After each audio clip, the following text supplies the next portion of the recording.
y'all, welcome back to Vlogmas Small Business Grant Edition, where we're doing 25 grants in 25 days. So turn on your bell so you don't miss the future grants, and make sure you go back and check out the previous grants, because just like the grant that we have today, most of the grants have absolutely no deadline. Now, this grant opportunity is for $15,000. Now, you can ask for less than $15,000. They say they normally do a few $100s up to $15,000. But on top of that, this grant can be used to disperse scholarships. There are several things that they allow you to use the grant for, but remember, if you use a grant and it's not for the purpose intended by the grantor, you have to pay the money back. But this grantor gives you several options on how you can use this money that you do not have to pay back. If you're new to the channel, welcome. I am Ebony, a licensed attorney out of the state of Missouri, and on this channel we focus on grants, legal tips, and setting the foundation for your business to get you to generational wealth. Because yes, money is good, but we want our money to serve generation after generation after generation. Check out the small business grant playlist. There are several opportunities listed there. I post no business needed grants in there. I post no deadline grants in there. I post global opportunities. And now, y'all, we have our Vlogmas list because we're doing 25 grants in 25 days. And I have 2 books. That first book is for individuals that's like, I just want to read the content. I don't have time to do nothing else. And then the second book is going to be for individuals that like to be a little bit more interactive. So it's going to have fill in the blanks. It's going to have quizzes. It's going to have sample answers. And these books help you figure out what to do if you get the grant, if you don't get the grant, applying for the grant, and finding grants.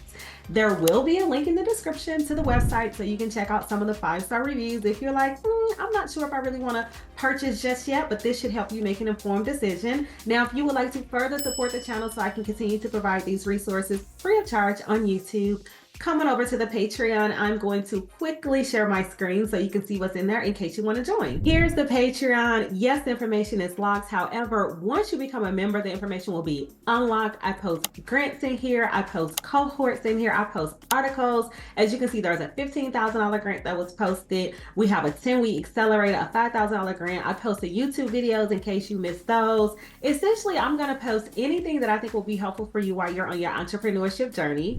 But we're not going to stay over there too much longer because we're trying to get to this $15,000 of free money that we do not have to pay back, and we can use it to help with scholarships, and you can use it for conferences too, y'all. But before we do that, leave me a comment. Let me know where you're watching from. Let me know what type of business you have, city, state, and industry, because I am pulling from the comments and I can possibly find a grant in your city, state, and or industry that can end up on Vlogmas, or when I'm posting regularly if you missed the opportunity in Vlogmas. But obviously I'm posting 25 grants in 25 days, so there's a more probability that I might pull your comments and you'll see a grant for you. This grant opportunity. Now, as I said at the top of the video, there are several things that you can use this money for. I will say, y'all, because we have to share the wealth, this grant is for a nonprofit and you must have tax-exempt status. They did not mention if you can use a fiscal agent, but you can always reach out to the grantor and say, I have my nonprofit corporation and my fiscal agent is whatever that corporation is. And they might say, yes, you can still be eligible for this grant opportunity. Please remember that there is 2 steps to get that tax-exempt status. You get your nonprofit corporation from your Secretary of State's office, and then you go to the IRS because that is your tax designation, right, as tax-exempt. And you fill out your form to get your 501c3. Either it's going to be a short form or a long form, but that's depending on your budget. But get yourself an attorney, possibly me, if you need assistance with filling out that piece of information to get your tax-exempt status. But as I said, this grant has no deadline. So you could potentially already have your nonprofit or get your nonprofit today, because that doesn't take long to do. It might take like 6 months to a year to get tax-exempt status, depending on how backed up the IRS is, but then you could potentially be eligible for this $15,000. Now, let's look at the categories that they state that you could potentially use the funds for.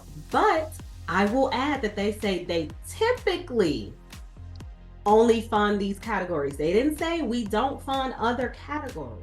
These are just their sweet spots. So as I always say, The worst thing they can do is say, no, you are not eligible for this grant opportunity, or no, we do not want to fund this at this time.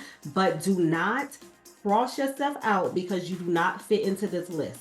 So the first category that they are willing to fund is workshops and conferences. So if you're someone that is interested in going to a workshop, that's interested in going to some type of conference, now it has to be something obviously that is associated with community, that is associated with youth. It can't just be like if I say I want to go to a YouTube conference. No, they're not going to fund me going to a YouTube conference. And then the second category that they're willing to fund is scholarships. So if you are a nonprofit and you want to be able to give scholarships to eligible youth that are coming from a vulnerable community or disadvantaged community, however we are labeling them, you will potentially be eligible for up to $15,000 to fund them for books, to fund them for housing, anything that is associated for them to be able to be successful in school. Also, they are willing to fund scientific endeavors. Now that is, they didn't give much details on that. So if you're into science, I'm pretty sure you have an idea of what they would fund that is associated with that category. They also are willing to fund clean energy, clean air, which a lot of grantors in the nonprofit space are looking for individuals that are focused on environment. And then child advocacy. Now, this is a broad category, right? Because a lot of nonprofits are focused on youth. So if you're advocating in any capacity for children, you're potentially eligible to walk away with this $15,000 for your organization. And then also homelessness, if that is something that your organization is focused on, you're potentially eligible for this grant opportunity. Poverty and neglect. I would think if you're dealing with homelessness and child advocacy, this might be coupled with that as well, but they do have that as a separate category. And then refugee enrichment. So if that is something that your organization is focused on, you too are potentially eligible for this $15,000. The one piece of advice that I would give any nonprofit is whenever you are asking for funding for a grantor, you must show that it is measurable, right? You must have data. Grantors attached to nonprofits, they want the data. How many families served? What did you increase or decrease depending on what number you're trying to move? Also, what is the impact on community, right? So that's going to go back to that data. And then with your new program, how many families do you potentially hope to serve? And then by you serving these families, what will be the impact? So always think about that data when you are a nonprofit and you are going for grants.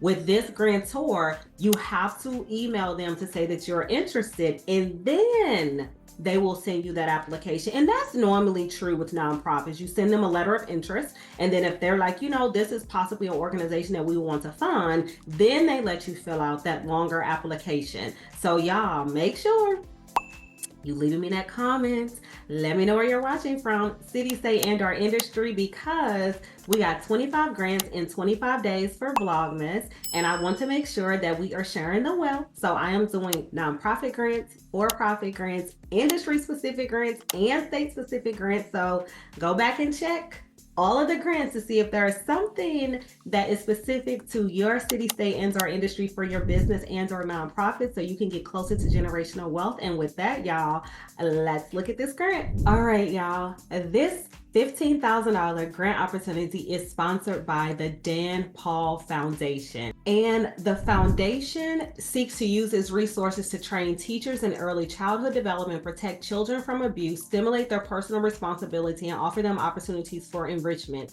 They also want to encourage children to be concerned about the environment and the underprivileged, particularly with regard to clean air and water and adequate housing and nutrition for all. And then we're going to scroll up to the top, and then we're going to click on About, and that's going to get us to some of the information we've already talked about. So their mission and beliefs, and then the program areas, which we talked about, the scholarships, the clean air, etc., the funding guidelines. This is where I want to say where it says the foundation does not normally consider grant applications that request funding for an individual or family, request funding for lobbying or election activities, nor request funding for program areas outside our mission, goals, and interests. Key sentence: the foundation does not normally consider.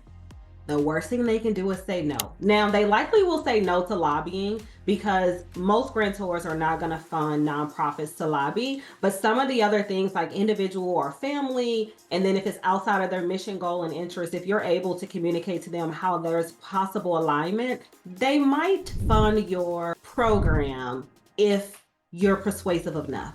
And then, as we discussed, it's up to $15,000 per calendar year. And then you're going to click here if you would be interested in applying. And then here's what you're going to give them. Pretty short and simple because, again, this is you letting them know that you're interested in it. And then once they review your interest, you will then get that full application. And then once you apply and they call you or email you, however they're going to do it, and say, yes, we are giving you $15,000. Either you are aligned with our mission or something else is aligned with us. You're going to leave me a comment. You're going to let me know. And we're going to celebrate you because you're getting that much closer to generational wealth for you, your family, and your business. Okay. But make sure you check out that ebook. You check out the workbook. You check out the Patreon because we got 25 grants in 25 days for Vlogmas, y'all. So make sure, leave that comment, turn on that bell, let me know where you're watching from, city, state, and or industry. But as always, I want to thank you. I want to thank you for taking time out of your day to tune me virtually. I want to thank you for supporting the channel, and wherever you are in the world, I hope that you are having a beautiful day, and I will see you all next time.